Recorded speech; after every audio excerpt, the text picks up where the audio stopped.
rush out of the store with magazine in hand. So now I'm like this thief, okay? I rush out of the store and I'm chasing after this guy. I'm 15 years old, guys. 15 years old, full of emotion, right? So I'm chasing him. The whole time I'm thinking, oh my God, my mom just bought it for me. Oh my God, like this is $100. Like this guy's got my bike.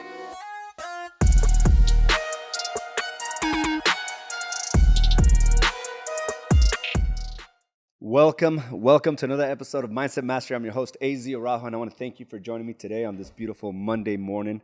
And it is beautiful. I love the weather right now. It is probably the best nationwide here in Phoenix, Arizona. And I want to talk a little bit about what I'm inspired by, right? Because I think any success has to be inspired or stem from something. Has to stem from a sheer desire to want more, a sheer desire to figure things out. And this past weekend, I was able to go to an event, an MMA event. It was Bellator 268 was in town. Bellator 268, and it was it's kind of like UFC, but at a smaller level. And I've done a lot of UFC fights over the years. Carla and I both enjoy going to them, and I'm just so inspired by these guys, and I have so much respect for them as well. For these individuals that decide to get into the cage, right? But it's not about what they've done in the cage necessarily. It's all the preparation and all the sacrifices and the investment and the skill set building that they've done over months and years in order just to be there for a total of 15 minutes sometimes, right? If even that. And sometimes it doesn't even get to that point where some fights end within the first minute. So just imagine preparing all this time and only to find yourself defeated. There was a local guy that got into the cage and he was defeated there within 2 minutes of the fight. And it's got to be devastating. It's got to be really hard. And I can only imagine, right? I can only imagine if us as professionals, anytime we failed, it was spotlighted. You got to understand that these individuals, when they fail, everyone knows. When they failed, they could visibly see it. Right? Physically, mentally, emotionally, they could see it on their face, they could see it on their bodies of all the bruising, of the blood, of the cuts, and all the things that comes with combat sports. Like when they fail, like everyone knows, there's a spotlight on them. In fact, it's not just family and friends. It's not people just from the industry. You got television, you got cameras on them and television and internet, like it's worldwide. And then there's memes created upon that, right? Somebody getting knocked out and all of a sudden you're like on the front page of every social media site. It just pops up. There's hashtags being made about the knockout. Hashtags being made about how they tapped out. So it's got to be a big roller coaster of emotion for a lot of these individuals. And I can only imagine us as in the real estate space, right? Having a spotlight like that on us whenever we fail. Just imagine you go to a listing appointment and you don't get it and it's broadcast on social media. Like an email is sent out and then memes are made about the mistakes that you made, about how you floundered that listing presentation, about how you didn't know the statistics, about how you didn't know how to market the property. I can only imagine what that would do to us, what that would do to you if every failure was spotlighted for the world to now see. And then there's always that percentage of trolls right there, right? That will not only see it, but also like rub your nose into it, like remind you of how bad you failed. Now, we're not in a career where oftentimes we have to broadcast to the entire world, but we shame ourselves thinking like we have or we did. If we have a bad experience with a buyer, we feel like everyone around us knows that experience. When you submit an offer and you make a mistake, we feel and we put it on ourselves like everyone knows, so we shut down. I can only imagine if a lot of these fighters were to shut down just because they had one loss. In fact, many of the champions have multiple losses because they learned something from their experiences. And they built a capacity to be able to take it, that even though there's light on them, even though all cameras are on them, they're willing to overcome the defeat, the embarrassment, the shame that comes with it. But many of us in this industry, I think we're just pampered. We do all the beating up ourselves. We magnify the issue when it's not really a problem. You are going to lose listings. You are going to lose offers. You're not always going to have the best experiences with your clients, but yet how we respond to those things is what really gets me. shutting yourself down for weeks and months at a time just because one individual or a series of things didn't go your way. But these guys have a high tolerance for failure, a high tolerance for embarrassment. I can only imagine, like I saw some of these guys and family members on the stand. I mean, they invited their family and they're all in the stand cheering them on only to get knocked out within the first 2 minutes. Imagine if you had to notify all your family members and friends and industry partners about you're about to go on a listing appointment and then watching you on video not doing your best or just didn't come together properly. You were asked questions that you couldn't necessarily answer. Same thing goes for video, right? And I think a lot of us just put so much emphasis about all the bad things that can happen that we're not willing to risk enough. You see, success comes from the inspiration of overcoming obstacles, of learning lessons. But if we never put ourselves in that position to fail, in that position to maybe feel embarrassed, to make mistakes, then all it is a false dream. All it is just a false hope. Because nothing will ever progress if we don't put ourselves out there.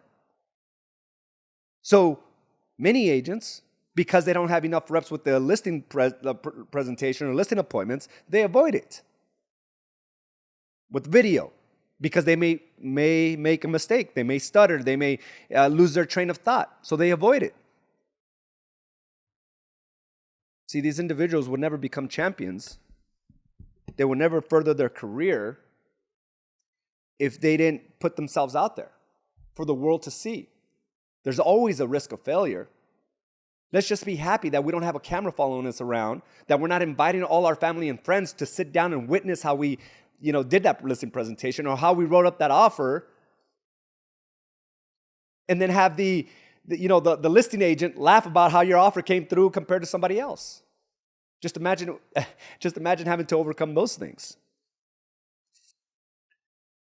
But this is what is required to become inspired to be successful.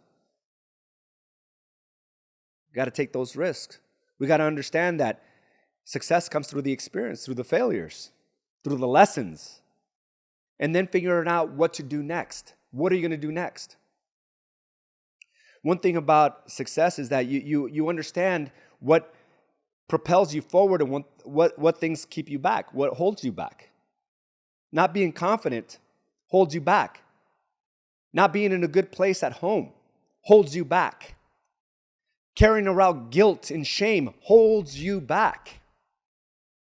But we got to be aware of these lessons. We got to be aware of these behaviors in order to continue to propel and move forward.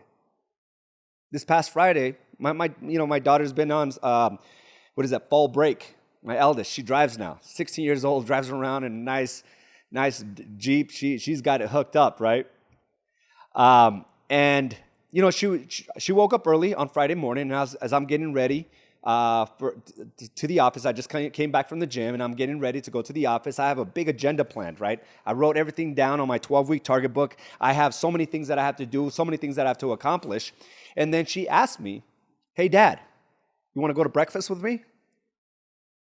My immediate response was, well, no, I can't, because I already got my plan. I already got my agenda. But I understand what it means to be successful. Feeling guilty, putting other priorities, my top priorities in the back burner, are not going to get me there. It doesn't matter how much I had to do. If I would have said no and kept to that no, I would have felt guilt all day long. That would have weighed heavy on me. It would have been an anchor on me. Because I understand doing the right thing comes with maybe putting this other stuff on the back burner. So it took me about 10 minutes. I'm not going to lie. After I said it, it was just gnawing at me, but I was battling with myself. I was like, I just have so much to do. I have so much to do because if we go to breakfast, that's going to be like an hour, 15 minutes, maybe an hour and a half. And then another thought came by where I promised her I would get her windows tinted, and I haven't. And that's weighing me down, right? So, after battling and understanding what it takes to be successful, I realized carrying around guilt, carrying around, putting things on the back burner that are important to me are not going to get me there. It doesn't matter how much I had to do. If I'm not there mentally, right? If I'm not there mentally, this doesn't matter. I'm not going to get through this. So I had to, reschedule.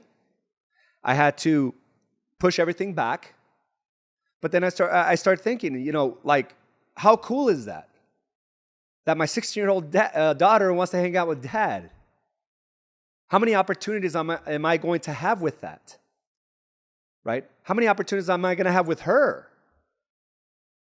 Where she wants to hang out, where she wants to talk, where she wants to spend one-on-one time with me. Like all this other stuff can wait. All this other stuff I can create. It doesn't have to be now. Time I can't make up for. Time with her I can't make up for. So if I was battling that within the first 10 minutes, imagine what it would have done to me all day long. I would have been riddled with guilt. I would have been ineffective. I wouldn't have not been able to move forward powerfully. There's just no way.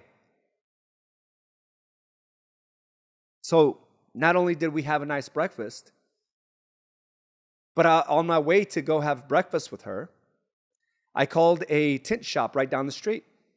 It just so happens it's first come, first serve. So awesome. Now, just because I had made a decision, the opportunities, the solutions started coming together. Because before it was like, I don't have time. My daughter doesn't have time to go drop off the car for tint. So I put everything on the back burner, but it's weighing on us, right? It weighs on me. So we go out and we have nice conversations where we're like hanging out, taking selfie photos. She's even taking the photos. That's when you know you got a good relationship, right? When the kids, like my daughter's taking photos. Like we're all proud of our kids. That's no question about that. But like I always say, it's like, are they proud of you? And you show them to be proud of you. You demonstrate to them to be proud of you. You don't expect that from them. As a matter of fact, that's not even the conversations most of us have. We're always saying, I'm so proud of my kids. Look what they're doing. Look what they're accomplishing. But we never get to think about how they feel about us. We automatically think that they hold us in high regard. When in fact, we have to earn it just like they do. We have to reciprocate it just like they do. So we went to breakfast. Then immediately thereafter, I gave her the news there. Hey, babe, I found this shop that can do it. First come, first serve. She's all great. So I took her to her in her car to go get dropped off. Then I had to drive her back home. So how was I able to find solutions to all these things, right? When my first frame of thought was, I don't have time. Well, if I stopped it there, then that's where the story would have ended. I don't have time. That's the story I'm sticking to. I don't have enough money. I don't have time. Like, these are the things that we always say. But if you just move forward and find a solution towards things, you'll realize you have more than enough time. You'll realize there's time for everything that you want to accomplish. So again, it went from I don't have any time to now going to breakfast, to now dropping off her car, to now having to go back home to drop her off, to coming to the office, accomplishing everything that I wrote down, then having to go pick her back up and take her to the shop and then come back to the office. It's like, how does that happen? Because it's a decision. A decision. An inspiration to be successful. Because part of success is to overcome obstacles, overcome problems, coming up with solutions.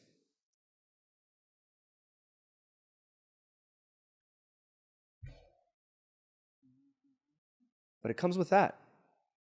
You want to be successful, you got to look at the entire big picture. You got to look at the big picture. But it also got me thinking, like, when we're driving to drop off her car, about when I was 15 years old, about my desire to have a vehicle, right? I'm not old enough to drive. I'm 15 years old. But I had a desire to drive. I had a desire to purchase a vehicle. And I remember my parents, I was 15 years old.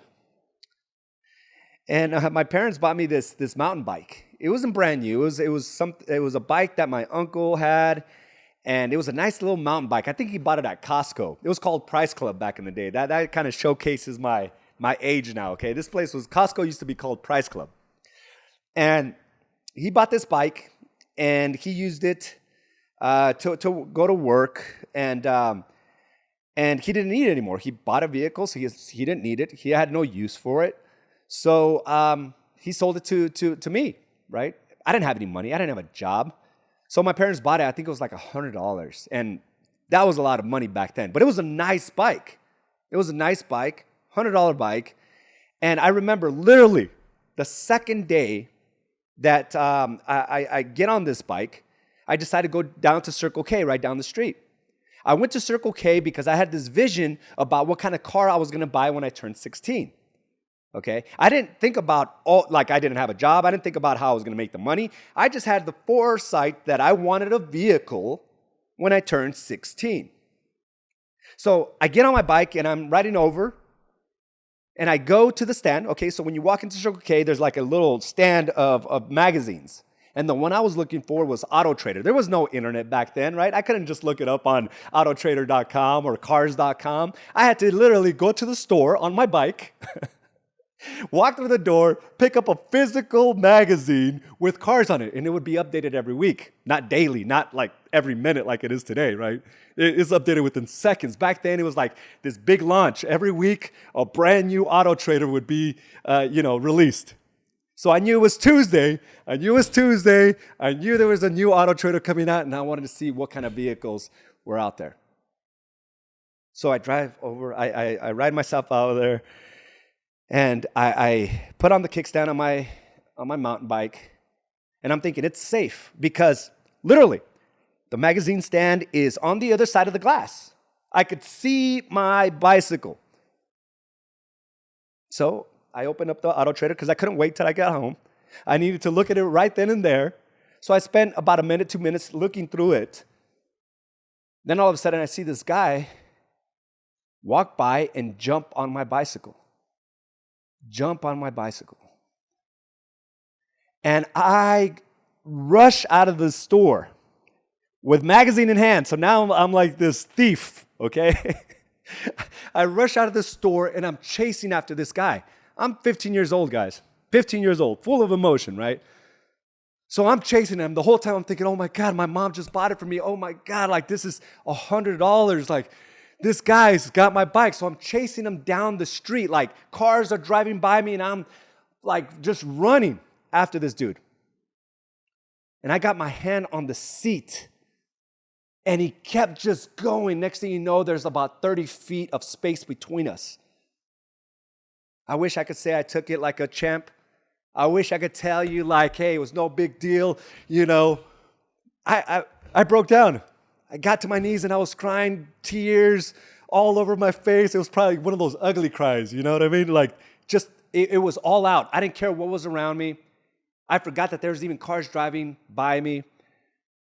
And all I could think about was my loss. All I could think about was, you know, this was my method of getting around. Had this lady come back around. She must have seen the entire thing. And she says, get in. Let's go look for him. So I get into this stranger's car, which is probably not the smartest idea.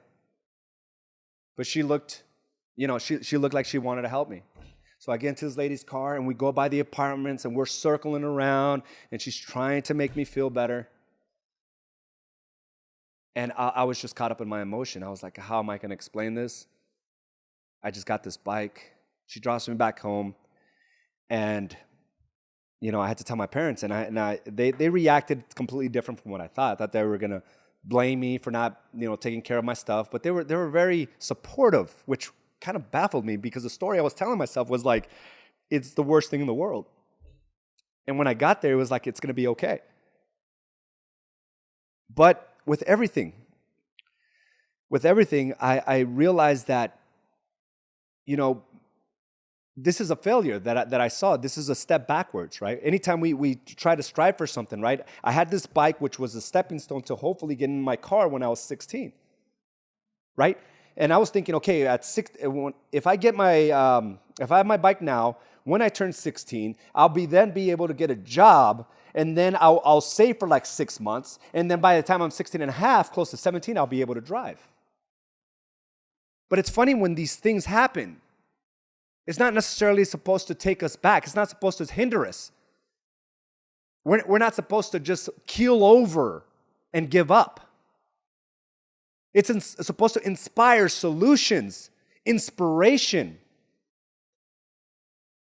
Anytime we fail massively, it's not meant to keep you down like these individuals. I know some of these fighters are going to come back hard. They're going to come back more skilled, more motivated.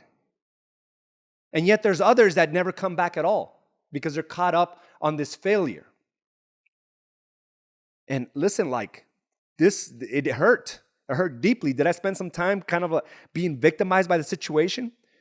Blaming, right? The individual that stole my bike?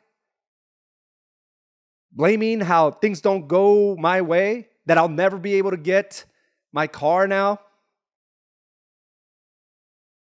No, I learned very young that I had to take responsibility. You see, it happened because it was my fault. I didn't take the necessary steps to secure my bike. I didn't take the necessary steps to understand where my environments were, that this was highly likely, actually. But it inspired something within me. It inspired that I just don't want to get another bike. And a lot of us, like, we focus on these failures because we want things back. What about if a failure was a way to break that cycle of you just wanting what you have, but to inspire you to get something even greater? See, failures are not to break you down so you could only come back to what you had. A failure is supposed to inspire you to really analyze where you're at so you can get something far greater than that. I didn't want another bike. You just don't want one more listing. You want a plethora of them, right? Many of them. But many agents take it like when they lose that listing, I only want that one listing back. It's like you failed because your skill sets are supposed to now get you 10 more listings. Not one more.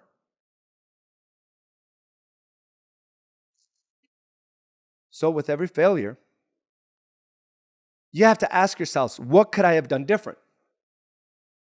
What could I have done different? What could I have improved on? What skill sets? What should I have been more aware of? What did you learn? There's many lessons that I learned. But the most important question, I think, is what are you going to do about it? What are you going to do about it? And listen, if I was comfortable on that little bicycle, then the plan of maybe getting a job at 16, hopefully, getting something by the time I turn 17 by saving, that's what I would have probably got. Right? But because my bike was stolen, now I have to come up with real solutions. Now I have to question my whole thought process. Why do I have to wait 1 year? First wait until I'm 16 and then wait another year later until I can save up enough. Why does it have to be down that time frame?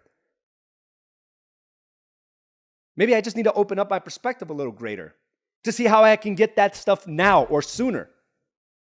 But when we give ourselves an out, it's not my time. It's too expensive. Nothing ever goes my way. All we do is prolong success into the future. What that showed me is I can't get comfortable. I have the magazine in hand. Figure shit out now. And guess what? I did. At 15 years old, right? Because it took me out of my comfort zone. It made my desires for the car even greater. I don't want to get a bike back. What? I want a car, but I'm only 15. It inspired me to go get a job at 15 years old. Well, AZ, the laws are that you're 16. Guess what? If you just sit back and always just go with what people will tell you it is, then that's what it will be.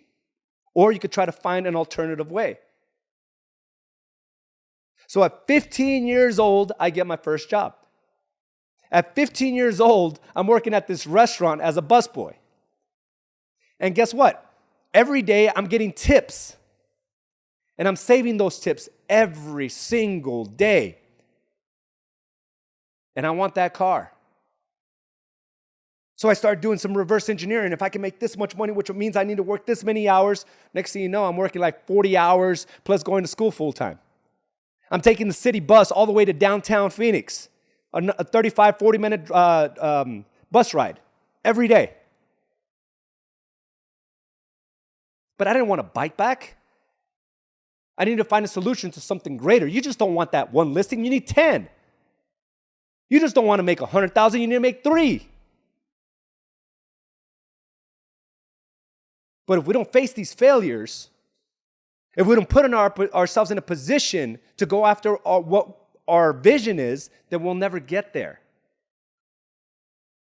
We'll always just want what we think we desire, what we think we need to be. That failure is supposed to tell you, hey, you're reaching you got to reach for the stars here. Your goal is too low. Really, 1? All you're looking for is 1? If I can have that just one deal, AZ, one a month would be okay. And you keep failing because you're supposed to create 5. And you don't see that.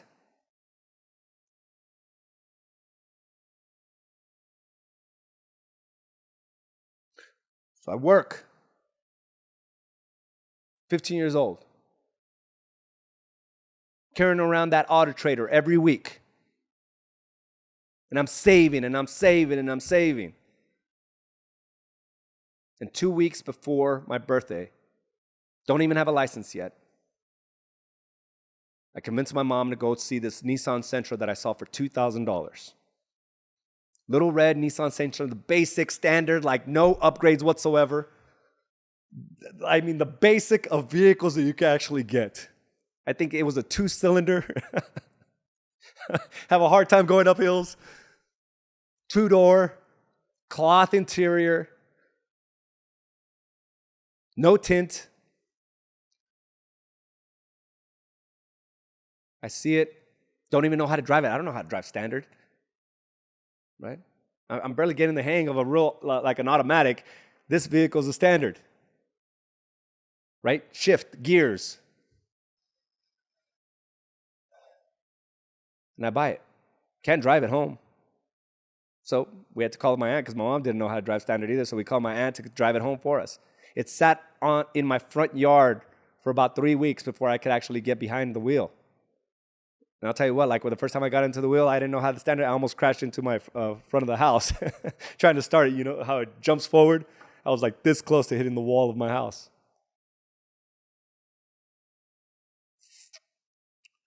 But you see, what I thought my plan was to get there wasn't the case. I needed to see that failure. I needed to put myself out there, right? I needed to come up with solutions. And it wasn't meant for me to just get caught up and be victimized by it. It wasn't meant for me just to stay there or just to get a bicycle back. It was meant for me to learn something from this, to inspire greater action, to inspire greater vision. Yes, the car was always there, but it needed to happen at 16, not at 17. But it's understanding these lessons that are being brought up to us. We're not supposed to cower every time we see adversity. So whatever you may be going through right now, maybe you're going through that because your vision is not big enough yet. Maybe you're prolonging it too far out. Don't just think about 1 a month or 2 a month. What would 5 a month look like? How would that change your life? But if all we're doing is trying to get back to the status quo or just to cover our bills, then that's exactly where we're going to stay. The struggle is where we will wallow. And that little lesson right there has stuck with me my entire life. I understand what makes me successful. I understand what anchors to cut off. I understand that every failure, there's a nice lesson with it. I just need to be able to figure that out. But that's what our brain loves. That's what, as humans, that's how we find inspiration. It's to solve and overcome. So wherever you're at, maybe the vision is too small. Maybe you're failing because you need to see something bigger, not just to get to that status quo, not to just get back to what you think you deserve. There's something bigger on the other side.